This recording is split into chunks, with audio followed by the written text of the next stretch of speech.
J'ai été amenée à avoir des rapports sexuels dès l'âge de 12 ans. Comme je disais dans mon témoignage, je sais même pas à quel moment j'ai perdu ma virginité, tellement il y avait zéro barrière dans ma vie. J'ai dit à mon cousin, il faut que tu me ramènes à la maison.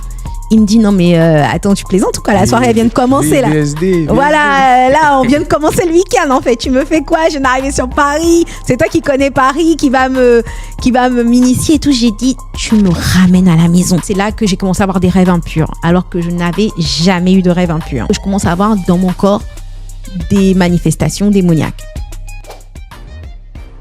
Salut à tous, j'espère que vous allez bien. Alors aujourd'hui, on se retrouve pour une nouvelle vidéo. Et dans cette vidéo, on a l'honneur, le privilège de recevoir quelqu'un. On va recevoir un pasteur. Et vraiment, sur ma chaîne, je fais que de recevoir des pasteurs. Vraiment, je sais pas où Dieu m'emmène. C'est incroyable. J'ai vu que vous avez beaucoup aimé le témoignage du pasteur Ghislain. Et je me suis dit, bon, Clinton, go ahead, continue sur cette lancée. Je suis dans une église à ICC, pour ceux qui savent pas. Et on avait fait un camp. On avait fait un camp sur comment arrêter les péchés sexuels. Et pendant ce camp, il y a le témoignage d'un pasteur qui m'a tellement touché, les gars. Je me suis dit, non, si je n'invite pas cette personne, vraiment, c'est que je suis égoïste parce que son témoignage était trop puissant. Et donc, aujourd'hui, on a l'honneur de recevoir pasteur Juliana Ando, qui est formatrice, qui a aussi une école qui s'appelle Productive Life et qui a écrit un livre, La puissance de la vision, que je n'ai pas encore lu, mais que je vais me précipiter à lire très bientôt. Pasteur Juliana, que je reçois aujourd'hui, et que je vais laisser se présenter en quelques minutes. Bonjour à tous, donc ici Juliana Ando. Je suis pasteur à ICC, avant tout épouse. Donc je suis mariée avec un merveilleux époux, Axel Ando. Et donc on est une famille recomposée. Donc j'ai 2 enfants qui sont sortis de mon ventre et 4 enfants qui ne le sont pas. Mais au total, on en cumule 6. Wow. À gérer régulièrement. J'aime bien le domaine de la productivité. Donc ça fait à peu près 6 ans que j'ai créé l'école de la productivité parce qu'il y a beaucoup de gens qui me demandaient justement mais comment tu arrives à gérer la famille, les enfants, la vie professionnelle, la vie spirituelle. Et en fait, à chaque fois que je devais leur répondre, je me disais mais je peux pas répondre en 1 heure, en 30 minutes parce que c'était un cumul de clés que j'avais appris au fur et à mesure et c'est pour ça que j'ai créé l'école de la productivité où je partage en fait toutes les clés, les principes qui nous permettent de gérer ces différentes casquettes au quotidien, de gérer son temps au service de la vision que Dieu nous a donnée. Voilà. Bah, c'est pas en vain que Pasteur nous a présenté sa vie familiale parce que moi, je la suis sur Insta et je me dis, mais comment elle fait pour gérer sa vie familiale et faire tout ça? Vraiment, c'est incroyable. Mais la question, c'est, aujourd'hui, vous êtes pasteur, vraiment une femme de feu. Quand vous allez voir les parties de prédication, mais c'est du lourd. De cancer dans ta famille décroissent. C'est ce que les gens appellent le syndrome de l'imposteur. Saison, tu ne resteras pas assis, tu vas témoigner. De transformation. On se demande, mais comment vous avez fait pour en arriver jusqu'à là? Ça n'a pas dû être simple, je pense. J'ai jamais, je me suis pas fait un plan de carrière en me disant, voilà, je fais HEC, théologie, et puis après, je vais devenir pasteur. J'avais juste en fait un battement de cœur, c'était celui de servir Dieu.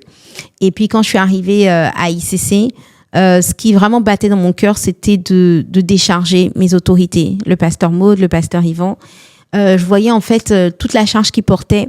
Je voyais comment en fait à l'époque, pasteur Yvan il faisait 4 cultes. Et en plus de ça, je le voyais encore gérer la com, gérer ceci, gérer cela. Et j'avais juste envie de les décharger, de les soulager. Et c'est comme ça que, au fur et à mesure, tout ce que ma main trouvait à faire pour le Seigneur, je le faisais. Moi, j'étais le type de personne qui était convaincue qu'elle avait pas de don et de talent. Je me disais, bon, moi, Dieu m'a pas donné de don, Dieu m'a pas donné de talent. Je sais pas chanter, je sais pas coudre, je sais pas faire la cuisine, je sais pas les choses basiques. Je me disais, en fait, j'ai essayé de chanter, je chantais comme une casserole. Et donc, du coup, je me suis dit, bon, le peu de choses, parce qu'en fait, il y a des choses qu'on fait, on ne sait pas que c'est un talent, en fait. On se dit, mais ça, c'est basique. Et donc, je me suis dit, le peu de choses que je sais faire, je vais le faire. Donc, j'ai beaucoup servi avec mon cœur, que ce soit à l'événementiel. J'ai commencé à travailler à la mise en place de formation 101, 201, qu'on a, les formations des fondamentaux qu'on a à Impact Centre Chrétien. Et puis, au fur et à mesure, en fait, à force de travailler au niveau de la parole de Dieu, en fait, j'ai commencé à découvrir des grâces, des dons. Je me rappelle qu'une fois, j'avais travaillé à la mise en place d'une formation et puis le pasteur Yvan m'a dit, c'est toi qui vas donner la formation. Et donc, c'est là que je me retrouve pour la première fois à faire, je pense, une prise de parole en public, à enseigner la parole de Dieu. Alors que bon, voilà, moi je voulais juste décharger en fait. Et en fait, les retours étaient excellents, les gens étaient bénis, les vies étaient transformées. Et donc voilà, au fur et à mesure, en fait, comme ça, et jusqu'à aujourd'hui, c'est ce qui m'anime. Je me considère pas comme une servante de Dieu. Je me considère comme un serviteur de son serviteur. Comme Josué était serviteur de Moïse, je me considère comme ça. Et en fait, pour pouvoir décharger le serviteur de Dieu, s'il faut prêcher, s'il faut annoncer la bonne nouvelle, je vais le faire. Et donc voilà, déjà ça me garde aussi dans l'humilité de pas me dire j'ai mon ministère, j'existe par moi-même en fait. Voilà, vraiment, moi je considère que je suis là pour décharger mes pairs et je donne le meilleur de moi-même au service de la vision que Dieu leur a donnée. Et en servant leur vision, en fait, Dieu me donne de poursuivre la vision qu'il m'a donnée. Parce que souvent, en fait, on se dit je connais pas ma vision et tout ça. Souvent, notre vision est contenue dans la vision de quelqu'un, d'un père. C'est en servant la vision d'un père, de quelqu'un qui est déjà en avance sur nous, qui est déjà dans son couloir, que finalement on trouve son couloir. Et moi, c'était ça mon histoire. Et je pense que, en fait, beaucoup de gens se posent plein de questions, mais quand simplement en étant ce qu'on appelle, la Bible appelle être fidèle à autrui, en étant fidèle à autrui, Dieu nous donne ce qui est à nous. En voulant servir les autres, en fait, Dieu nous fait nous découvrir. Et souvent, les gens ne se découvrent pas parce qu'ils sont trop centrés sur eux-mêmes, en fait. Trop centrés, mais moi, qu'est-ce que je fais? Ma vie, elle compte pas. Qu'est-ce que je peux faire? Mais en fait, ta vie n'est pas là pour toi. Elle est là pour servir les autres. Donc, plus tu vas chercher à résoudre les problèmes des gens, que ce soit ceux qui sont tes autorités ou même les petits frères dans la foi, plus, en fait, tu vas découvrir ce que Dieu a mis en toi, qui va sortir pour pouvoir aider les autres, quoi, tout simplement. Waouh. C'est ainsi le verset qui dit le plus grand d'entre vous sera le serviteur de tous, prend tout son sens. Vous avez dit que vous n'avez pas préparé forcément tout ce que vous êtes en train de faire aujourd'hui par rapport au service, le ministère, etc. Et justement, on aimerait savoir... Mon témoignage quand je me suis convertie? C'est ça. Ok, attachez vos ceintures. En fait, comme je racontais pendant, on a eu un camp récemment, comme tu disais, sur le péché sphinx, le péché sexuel. La raison pour laquelle le Seigneur a mis dans mon cœur ce fardeau pour mettre en place ce camp, c'est parce que, en fait, j'étais vraiment baignée dans le péché sexuel dès le plus très jeune âge. Et en fait, j'ai fait une promesse à Dieu. J'ai dit, Seigneur, si tu me sors de là, en fait, je te servirai dans ce domaine, j'aiderai un maximum de personnes à pouvoir en sortir. Donc, il faut savoir qu'en fait, moi, depuis que j'étais très petite, sans même que je sache le nom de ce que j'étais en train de faire, en fait, je pratiquais la masturbation. Je pense que je dois avoir 5 ans, 6 ans.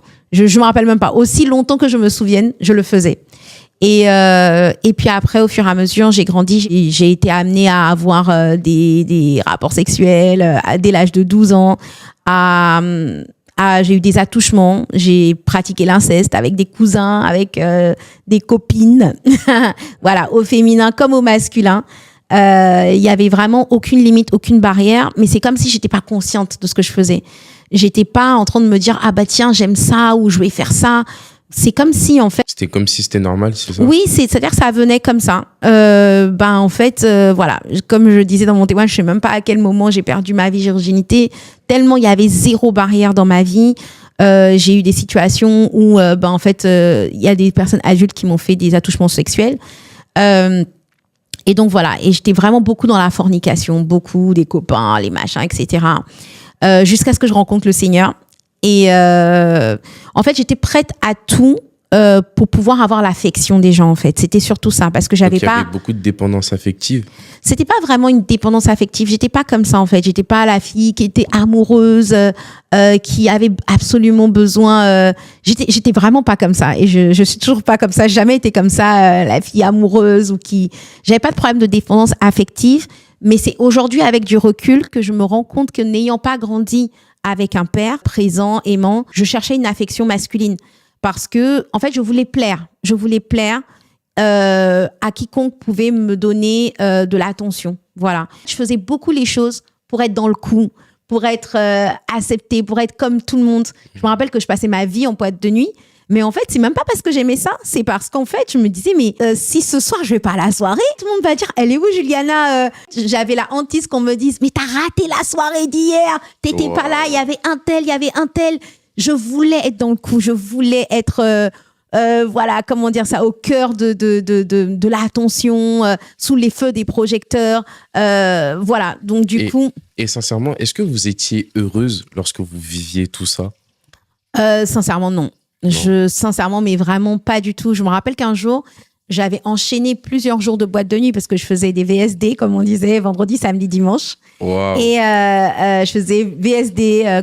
Et ça, c'était parce que j'ai grandi en Côte d'Ivoire. Quand j'étais en Côte d'Ivoire... tout ça, c'est en Côte d'Ivoire? Oui, la plupart, c'était en Côte d'Ivoire. Mais quand je suis arrivée à Paris, c'était la débandade parce qu'il n'y avait plus aucun contrôle parental. Bon, quand j'étais en Côte d'Ivoire, je sautais le mur, j'attendais que les parents dorment, je faisais vraiment n'importe quoi. Si ma mère écoute, je suis foutue. Mais c'était vraiment n'importe quoi. Et puis, quand je suis arrivée à Paris, ben, en fait, c'était le pire. Quand je suis arrivée, j'avais 17 ans, je venais d'avoir mon bac, j'avais aucun contrôle parental, donc c'était multiplié par 10. Et je me rappelle qu'un jour, je rentrais de ce VSD, vendredi, samedi, dimanche en boîte, et j'étais en train de me démaquiller, et je me regarde dans le miroir, et puis je me dis, mais en fait, pourquoi t'as fait ça, en fait? C'est quoi pourquoi tu mets toute cette énergie à... En fait, est-ce que tu as même pas kiffé le moment? Tu as même pas aimé ce que tu as fait? Tu as dépensé de l'argent, des fois, je payais même pas mon loyer pour pouvoir assurer en boîte de nuit, pour pouvoir payer un salon en boîte de nuit. Je me rappelle que j'ai accumulé les dettes de loyer. Plus important pour moi, c'était d'avoir les vêtements et d'être en boîte de nuit. Donc, c'était tout ça pour être bien vu, en fait. Derrière, je retirais aucun plaisir. Je sais que j'avais des amis qui aimaient danser, qui aimaient s'amuser, mais moi, j'aimais même pas danser. Donc, je me disais, mais c'était juste parce qu'il fallait être là pour être aimé et apprécié. Voilà, pour être apprécié. Et puis, en fait, voilà, il y avait vraiment ce vide-là. Et puis, j'ai commencé à un moment donné à chercher Dieu. J'avais envie de me rapprocher de Dieu, mais j'ai grandi dans la religion catholique. Donc, du coup, il y avait une église catholique à côté de chez moi. J'ai commencé à aller à l'église catholique, mais il se passait rien, en fait. Je venais, j'étais là, je regardais. Mais je me sentais, genre, j'avais bonne conscience. Je me disais, bon, là, j'ai arrêté un peu mes bêtises. Je vais à l'église. Voilà, maintenant, j'ai bonne conscience. Mais en réalité, le vide à l'intérieur de moi, il était toujours pas comblé. Et donc, du coup, j'habitais en colocation avec une amie sur Paris. Et cette amie, en fait, sa mère était convertie. Sauf que, en fait, elle nous donnait pas du tout envie de nous convertir parce qu'elle était vraiment, elle était extrémiste dans sa foi. Fallait rien faire. Et puis, elle donnait pas envie, en fait. Elle donnait vraiment pas envie. Mais je bénis vraiment le Seigneur pour cette maman parce que je suis sûre qu'elle a contribué à ma conversion parce qu'elle intercédait beaucoup pour sa fille et moi. Elle nous aimait beaucoup, enfin forcément sa fille et moi aussi. Et elle voulait vraiment qu'on se convertisse. Et puis un jour, ma copine, ma coloc, elle est partie à l'église de sa mère, mais vraiment, elle s'est dit bon, vas-y, je cherche Dieu. Il y a que ça, il y a que cette église là sous la main, mais elle voulait vraiment pas être dans la même église que sa mère, tellement sa mère ne nous donnait pas envie. Et elle est partie. Et en fait, ce qu'il faut savoir, c'est que ma copine, elle fumait plusieurs paquets de cigarettes par jour. Et elle me demandait de l'aider à arrêter de fumer.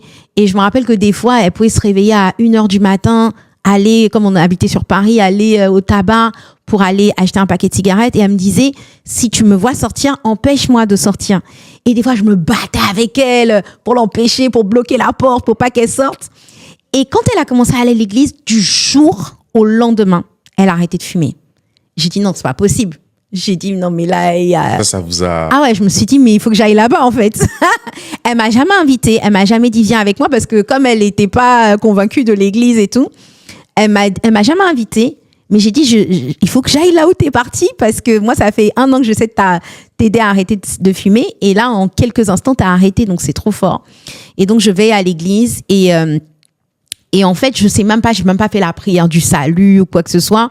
C'est juste qu'en fait, au fur et à mesure, j'étais touchée par Dieu, donc je revenais. Je peux pas vous dire quand est-ce que je me suis convertie, mais je sais juste que j'avais juste envie de revenir. Donc, et puis au fur et à mesure, donc j'apprenais plus sur Dieu. Et un jour, je me rappelle, en tant que grande adepte des boîtes de nuit, il y avait mon cousin qui était venu de Montréal. Et qui m'appelle, ouais, c'est bon, Juliana, je suis sur Paris, je viens de chercher, on va en boîte et tout ça. Je dis, ouais, y a pas de souci. Et là, j'avais commencé déjà à aller à l'église. Je dis, viens me chercher. Et il vient me chercher, et il m'emmène, on arrive en boîte de nuit, et là, en fait, c'est comme si mes yeux s'ouvraient sur ce que je ne voyais jamais. Tout le monde était dark. tout le monde était sombre. En fait, je voyais l'atmosphère, elle était horrible. Et en fait, j'avais juste la conviction que je n'avais rien à faire dans cet endroit. Personne ne m'avait fait un enseignement pour me dire, tu sais, quand tu te convertis, faut que tu arrêtes d'aller en boîte de nuit, il faut pas que tu fumes, faut pas que tu fasses ceci. Le Saint-Esprit, en fait, il y a un verset dans Ézéchiel qui dit que je mettrai en vous mon esprit et je ferai en sorte que vous suiviez mes ordonnances et mes lois. Personne ne m'avait donné cet enseignement, mais le Saint-Esprit m'avait convaincu de pécher. J'ai dit à mon cousin, il faut que tu me ramènes à la maison. Il me dit, non, mais attends, tu plaisantes ou quoi? La soirée, elle vient de commencer, là. VSD. Voilà, là, on vient de commencer le week-end, en fait. Tu me fais quoi? Je viens d'arriver sur Paris. C'est toi qui connais Paris, qui va m'initier et tout. J'ai dit, tu me ramènes à la maison. Et il m'a dit, non, mais vas-y, calme-toi. J'ai dit, il faut absolument que tu me ramènes, c'est now. Et donc, il me ramène à la maison. Et après, je me rends compte que, en fait, de plus en plus, je me rappelle que je m'habillais très sexy. Et que le Saint-Esprit, je me rappelle au fur et à mesure quand j'ouvrais mon armoire, que je voulais aller à l'église, j'avais rien qui pouvait aller à l'église en fait dans ma garde-robe. Donc j'ai dû changer de garde-robe. Le Saint-Esprit m'a vraiment éduquée, m'a convaincue de pécher. J'avais des copains, j'ai arrêté. Sans que personne ne vous dise. Sans que personne me dise, tu sais, dans la vie. Parce que j'étais dans une église où le pasteur, il voyait pas forcément. Il n'était pas forcément hyper droit en tout ce qui concerne l'impudicité et tout ça. Il prêchait, il avait l'onction et tout ça. Et gloire à Dieu parce que Dieu s'est servi de lui pour me ramener au Seigneur. Mais il n'avait pas ce niveau de crainte de Dieu qui faisait qu'il ne pouvait pas lui-même aborder, vaincre le péché sexuel. Voilà. Donc du coup, il prêchait pas dessus.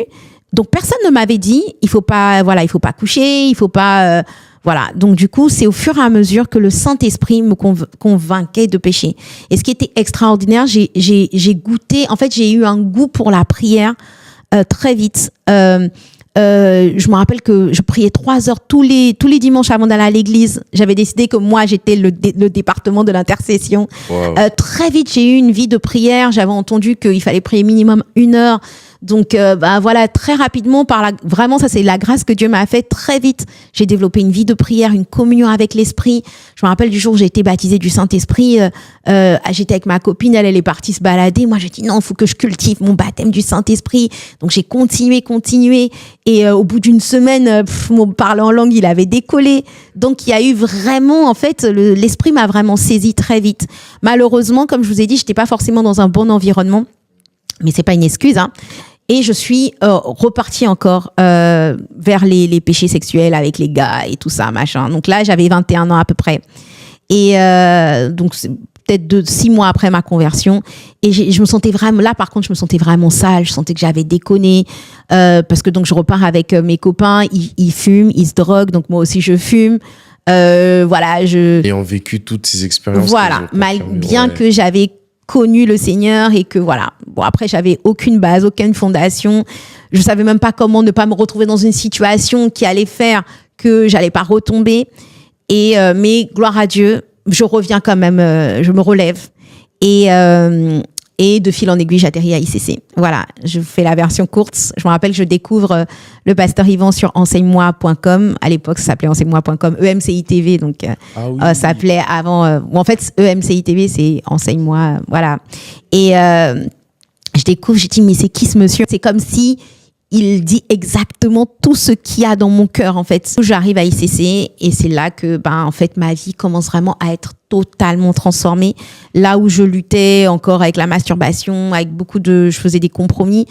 Donc, c'était à peu près 1 an après ma conversion que j'arrive à ICC. J'ai un changement, une transformation totale et radicale.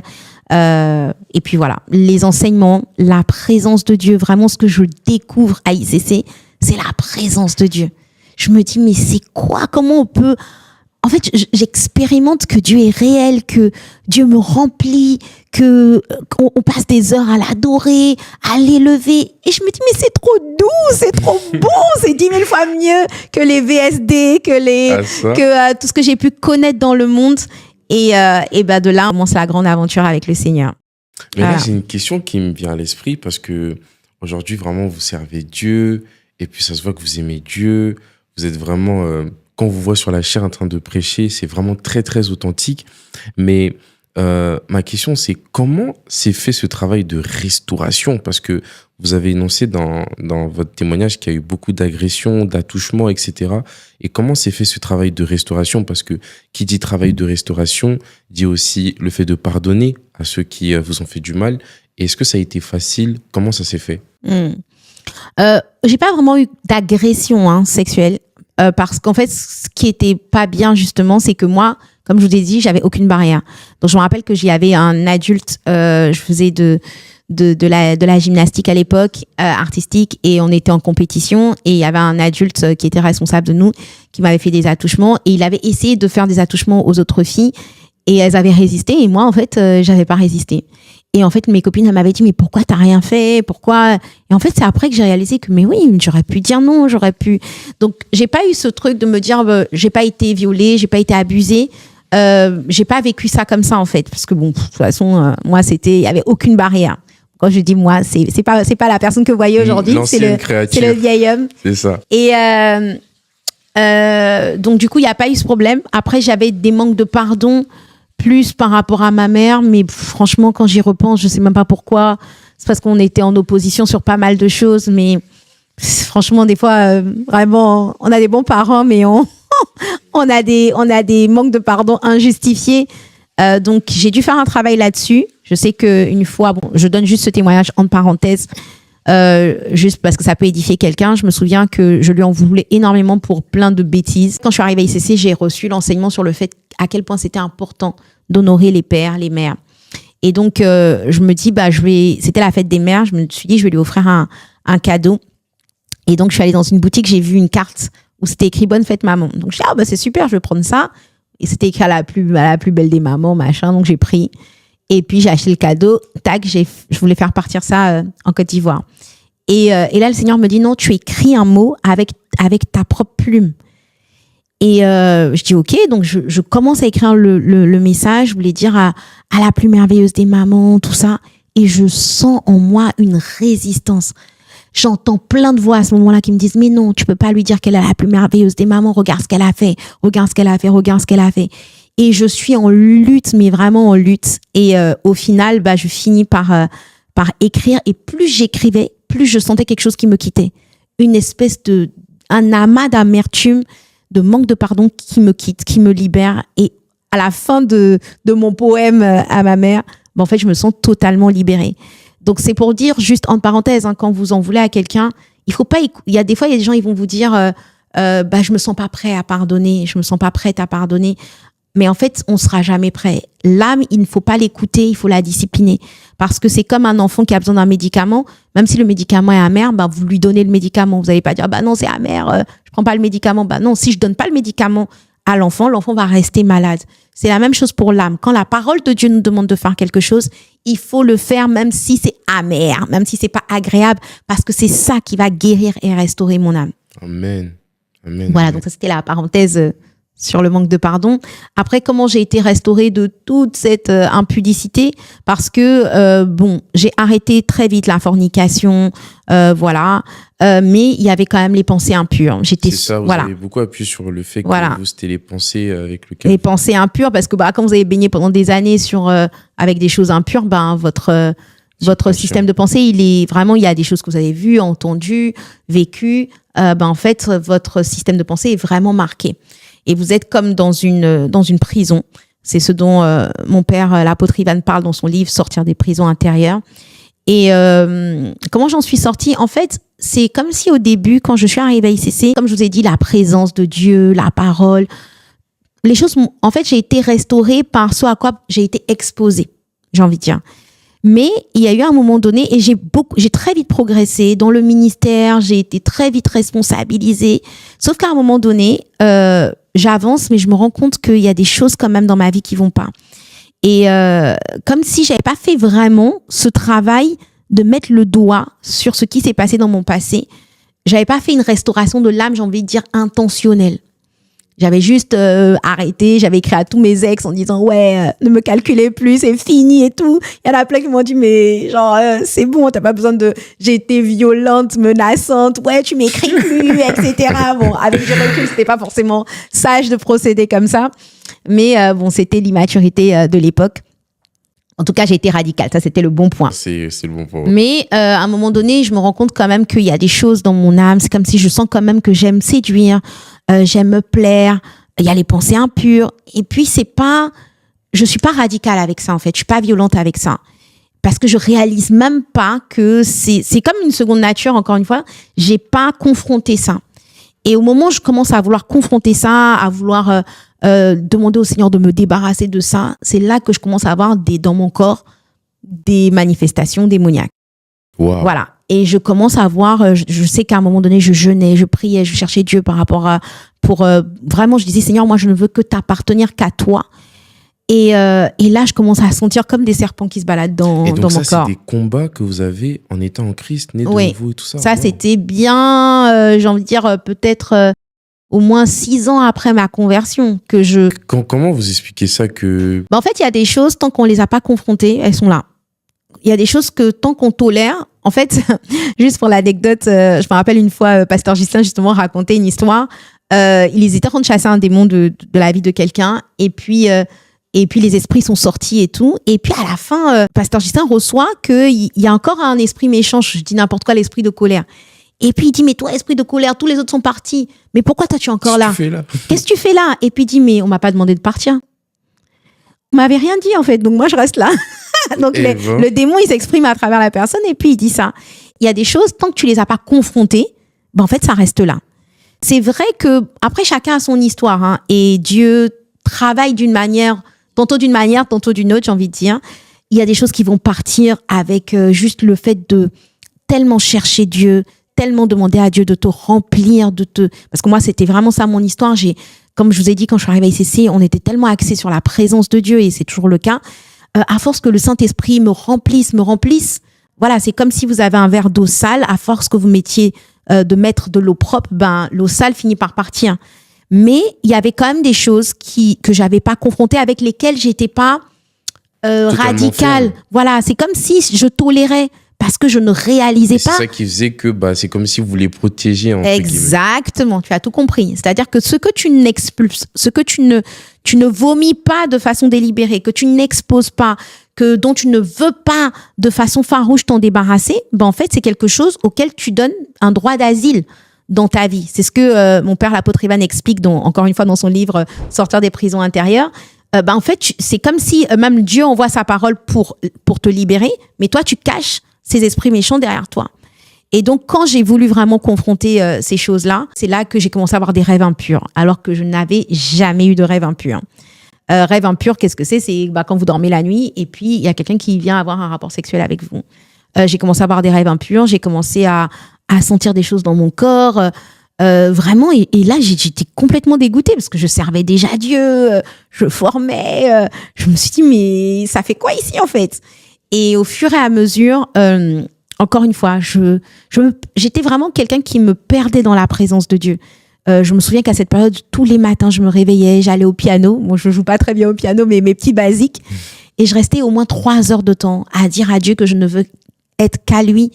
Et en même temps, je confrontais, je prenais autorité. Je disais aux esprits d'impurité, je ne t'appartiens pas. Tu perds ton temps, comme il dit souvent l'apôtre Ivan, tu perds ton temps. Ici, ce corps est le temple du Saint-Esprit, etc. Et je me rappelle que ça a duré longtemps quand même. Hein. Donc, si ça peut encourager quelqu'un, ça a duré plus d'1 an, en tout cas, cette bataille. Voilà. Mais j'en faisais pas une obsession non plus. Hein. Mon obsession, c'était vraiment, je veux appartenir qu'à Dieu, en fait. Je ne veux chercher que Dieu. Et c'est ce qu'il explique dans le livre sur sortir des prisons intérieures. Ne cherchez pas la délivrance, cherchez le Dieu de délivrance. Quand tu cherches le Dieu de délivrance, quand Dieu atterrit dans ta situation, à force de dire Seigneur, viens, je veux t'appartenir, quand Dieu descend, les murs des prisons dans lesquelles tu es vont s'effondrer. Et je me rappelle qu'un jour, j'étais juste en train d'adorer Dieu. Et le Seigneur m'a dit, parce que comme je vous ai dit, ce qui me fatiguait vraiment, c'était les pensées impures. Le Seigneur me dit grâce présidentielle. Je dis, mais c'est quoi grâce présidentielle? Je tape sur Google et en fait, je vois que c'est quand un président peut vous accorder la libération d'un prisonnier, de quelqu'un qui est condamné, alors que cette personne ne le mérite pas. Et le Seigneur me dit grâce présidentielle. Et en fait, il est en train de m'expliquer par là qu'il me fait grâce. Pas parce que j'ai beaucoup jeûné, pas parce que j'ai beaucoup prié, mais parce qu'il fait grâce à qui il fait grâce. Et depuis ce jour-là, il m'a dit, à partir d'aujourd'hui, c'est terminé, tu n'auras plus de pensée impure. Et depuis ce jour-là, jusqu'à de la suite, je n'ai plus lutté avec les pensées impures. Wow. Voilà. Je dis pas que ça n'a pas frappé à ma porte. Voilà, surtout par exemple quand vous êtes, par exemple, j'étais fiancée. Quand on était fiancée avec mon mari, en fait, voilà, quand tu es avec quelqu'un qui te plaît, tu peux avoir des pensées, mais très vite, par grâce de Dieu et puis aussi avec les enseignements, je savais comment faire pour mettre une distance. Je sais que par exemple, ça peut servir à quelqu'un qui est fiancé. Tips, parce que quand vous êtes en train de cheminer avec quelqu'un ou que vous êtes fiancé, vous savez que vous allez vous marier. Donc en fait, l'ennemi va vous donner des mauvaises pensées pour vous dire, de toute façon, vous allez vous marier. Donc voilà, tu peux penser à lui de cette manière, etc. Mais c'est vraiment, en fait, les fiançailles ou le cheminement, c'est vraiment un moment où l'esprit d'impureté cherche à rentrer. Et moi, j'étais sortie de tellement loin que je voulais pas repartir, en fait. En plus, en sachant que quand un démon revient, il revient avec cet esprit plus méchant. Et je sais qu'avec mon fiancé, donc mon mari aujourd'hui, en fait, des fois, quand on sentait qu'on brûlait, on se disait, bon, pendant 21 jours, on se voit pas. On va jeûner, prier, on se voit pas. Donc ça s'appelle crucifier la chair. C'est parce que tant que la vue tant que tu n'es pas exposé à quelque chose de nature à te faire pécher, en fait, tu pêches pas en fait. C'est pour ça que le Seigneur Jésus dit que si ton œil est pour toi une occasion de chute, arrache ton œil. Donc là, dans le cas précis, il s'agissait pas de prendre un couteau et d'enlever mon œil, mais il s'agissait d'enlever sous mon regard ou sous mon ouïe quelque chose de nature à me faire retomber dans le péché. Donc ça c'était juste comme tu dis des petits tips pour ceux qui cheminent ensemble. Faut savoir mettre la distance dès que on sent que là c'est tendu. Faut éviter de se mettre dans des situations où on va être toute seule dans une maison, on va rester tard ensemble la nuit. En fait, ce sont des choses qui vont réveiller l'amour avant le temps, comme on dit dans Cantique des Cantiques. Voilà un petit peu en gros. En tout cas, c'était vraiment profond, très pertinent. Et ce qui est beau dans tout ça, c'est vraiment de voir qu'au final, par la grâce de Dieu, elle a pu vraiment tout surmonter, elle a pu sortir de toutes ces choses. C'est vraiment du passé et c'est à but d'instruire, d'édifier. Pour finir, j'aimerais vraiment évoquer un dernier sujet. Pour ceux qui ne savent pas, à l'instant même où on tourne, il y a la fille de Pasteur Juliana qui est ici et elle est assez jeune et elle parle de tout ça vraiment de manière très libre. Et j'aimerais vraiment lui poser la question, comment elle fait pour pouvoir édifier ses enfants par rapport à tout ça, parce qu'un jour on sera parents. Donc les enfants, il faut vraiment les protéger, mais en même temps, faut pas se voiler la face en fait. Les enfants aujourd'hui, avec TikTok et compagnie, ils sont plus les enfants. Même moi déjà à l'époque c'était compliqué. Il vaut mieux en parler en fait. C'est ce que je disais récemment. Je parlais à ma belle famille, je leur disais ça. Quand vos enfants se déplacent, par exemple hors de la maison, faut vraiment les briefer. Faut leur dire que. Et moi, depuis que ma fille, je sais pas, elle a 3 ans, en tout cas, depuis qu'elle est en âge de comprendre, je lui dis, personne n'a le droit de toucher à ta nénette. Répète après moi, personne n'a le droit de toucher à ma nénette. Elle me dit, même personne, même pas tata un tel, même pas tonton un tel. Je lui dis, même pas tata un tel et même pas tonton un tel. Et en fait, elle est vraiment en mode, elle est pas dans la peur, mais tous mes enfants, d'ailleurs, ils savent que personne n'a le droit de toucher leur partie intime. Je leur dis, si quelqu'un touche tes parties intimes, tu le mords, tu le tapes, tu cries, c'est ça, oui. Parce qu'en fait, ce que j'ai remarqué maintenant en tant que pasteur, beaucoup de gens, énormément de gens, je crois que, au moins 50% des gens qu'on reçoit en entretien ou à l'église, minimum ont vécu des attouchements ou des abus sexuels dans leur enfance. Et quand tu leur dis, mais quand la personne t'a touché, pourquoi t'as pas crié? Est-ce que tu as dit à tes parents et tout ça? Ce que je constate, c'est que la plupart des gens ne réagissent pas pendant l'acte et après l'acte. Pendant l'acte, parce qu'en fait, ils ne savent pas qu'est-ce qui est en train de leur arriver. Il y en a qui n'ont pas conscience mais ça, c'est quoi en fait? Ils savent même pas ce que c'est. On a peur. Voilà, l'enfant va avoir peur, il va se dire, mais c'est un adulte. Et puis souvent il est menacé. Si tu vas dire à ta maman, tu vas voir, je vais te chicoter, je vais te faire ceci, cela. Donc l'enfant a peur. Et puis des fois, le diable vient lui mettre des pensées de culpabilité en disant c'est de ta faute, c'est parce que ceci, c'est parce que cela. Et parfois aussi l'enfant va en parler à un adulte et l'adulte va pas le croire. Et ça, je trouve que c'est la chose la plus horrible. C'est-à-dire que non seulement tu t'es fait... et moi, je connais beaucoup de gens comme ça qui me disent, mais j'en ai parlé à ma mère. Par exemple, j'ai été abusée par mon beau-père, donc le mari de ma mère. Et quand j'en parle à ma mère, en fait, elle Elle me prend maintenant pour sa rivale. Je vous en supplie, les parents, croyez vos enfants. La plupart du temps, les enfants n'inventent pas ce genre de choses. Et donc, moi, je me dis, si l'enfant a déjà entendu parler de ce danger-là, dès que le danger va arriver, il est préparé à comment réagir. Voilà. Donc, déjà, il y a ça. Il y a le fait de ne pas laisser son enfant aller dormir n'importe où ou ne pas laisser dans la maison. On va héberger un neveu, on va héberger un jeune cousin, mais le petit, il a peut-être 20 ans. Ton enfant a 8 ans, bah le petit, il a des pulsions qui se réveillent en lui. Donc, il faut mettre vraiment des barrières de sécurité.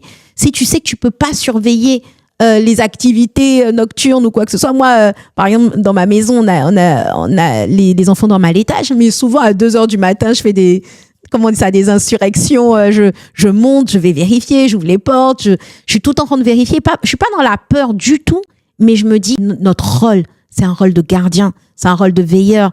Et le Seigneur donne une parabole, la parabole de l'ivraie, et il dit que c'est pendant que les gens dormaient que l'ennemi vint et sema l'ivraie.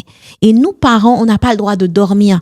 Dormir, c'est pas se reposer. Dormir, c'est ne pas veiller, en fait. Ne pas prévenir les enfants, ne pas les instruire dessus et ne pas non plus checker, vérifier, poser des questions, on va laisser par exemple une petite fille de 5 ans dormir avec un garçon de 20 ans. Mais ça, c'est dormir. C'est donner son enfant à l'abattoir. Donc, il faut vraiment pas être naïf. On se dit, non, mais ça, c'est mon neveu, je le connais bien. Tu connais pas. Tu connais peut-être le neveu, mais tu connais pas l'esprit qui peut passer par lui, en fait. Donc, soyons prudents, soyons sages. Parce qu'il y a des choses qui sont vraiment difficiles à réparer. Non, franchement, c'est le genre de sagesse qu'on a besoin d'entendre. Ça préserve de tellement de choses. Vraiment, je vous assure, c'est pas en vain qu'elle nous donne tous ces conseils. Ça préserve de tellement de choses. Moi, j'ai grandi dans une famille où j'ai été abusé, pas sexuellement, mais visuellement parlant. Ma sœur aussi a vécu ça. Donc, je sais que si mes parents, ils ont fait comme ils pouvaient, mais s'ils avaient eu ce genre d'instruction, ça aurait pu éviter tellement de blessures. Donc, c'est vraiment très important. En tout cas, merci vraiment pour votre témoignage, pour votre sincérité. Avec plaisir. Aussi. Vraiment. Et avant de finir, est-ce que vous avez un dernier petit mot avant de vous laisser prier, de recommander quelqu'un à la grâce de Dieu? J'ai envie de dire à quelqu'un qui peut-être est dans un état compliqué, que ce soit le péché sexuel, masturbation, pensée impure, séduction, pornographie, toutes ces choses, ou à quelqu'un qui est dans la tristesse, dans la dépression, j'ai envie de te dire que c'est possible d'en sortir, en fait. Vraiment, mon histoire montre que tout est possible et que c'est pas parce que tu es couvert par le péché que ta lumière n'est pas grande. En fait, tu es une grande lumière, mais Dieu a fait de chacun de nous des lumières, mais le diable vient avec toutes ces expériences douloureuses pour mettre comme une couverture sur nous.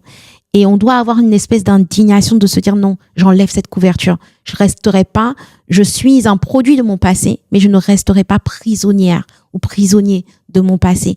Et avoir cette sainte colère de dire non, le diable a assez saccagé ma vie comme ça depuis mon enfance. Je vais pas le laisser continuer à saccager. Je vais me mettre en colère. Je vais prendre ma vie en main. Je vais appliquer tous les principes. Je vais prendre les livres. Je vais me battre. Mais ma vie va compter et ma vie va resplendir à la gloire de Dieu. Et surtout, ma vie sera un panneau de signalisation qui démontre que c'est possible d'avoir mal commencé et de bien terminer. Et vraiment, il y a prêcher le message et être le message. Amen. Aujourd'hui, on a le message plus la messagère. Donc, j'aimerais bien que vous puissiez prier pour toutes ces personnes qui luttent soit avec le péché sexuel ou qui aimeraient donner leur vie à Jésus. Amen. Ok, on va prier. Seigneur, nous te bénissons, nous te rendons grâce pour ce moment que nous avons eu. Et je prie pour chaque personne qui est connectée au son de ma voix, au son de ce témoignage. Et je prie, Seigneur, oh Dieu, que tu déverses, Seigneur, oh Dieu, ton esprit qui convainc de péché, de justice et de jugement. Donne la capacité de sortir du gouffre des ténèbres, Seigneur, quelle que soit la prison dans laquelle cette personne qui m'écoute était enfermée, je prie dans le nom de Jésus qu'elle sorte maintenant au nom de Jésus. Ce n'est pas demain que tu sortes, c'est aujourd'hui. Ce n'est pas demain ton salut, ta délivrance, c'est aujourd'hui que le Seigneur te localise à travers ce témoignage et qu'il te fait sortir des ténèbres à son admirable lumière. Père, je prie pour quelqu'un qui ne te connaissait pas. Et si tu ne connais pas le Seigneur, tu peux faire avec moi cette prière. Seigneur Jésus, je te rends grâce pour ce témoignage. Pour ce témoignage. Merci de m'avoir parlé. Merci de m'avoir parlé.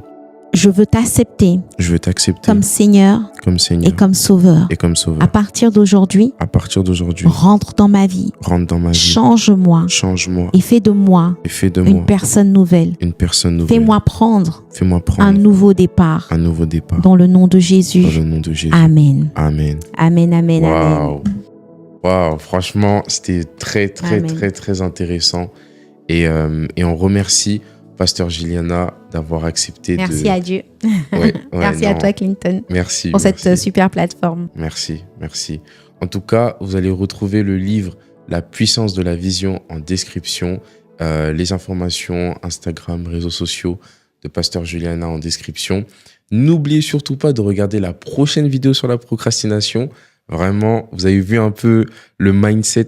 Donc, dans la prochaine vidéo, il y aura un gros téléchargement. Donc, encore une fois, merci et que Dieu vous bénisse abondamment. Amen.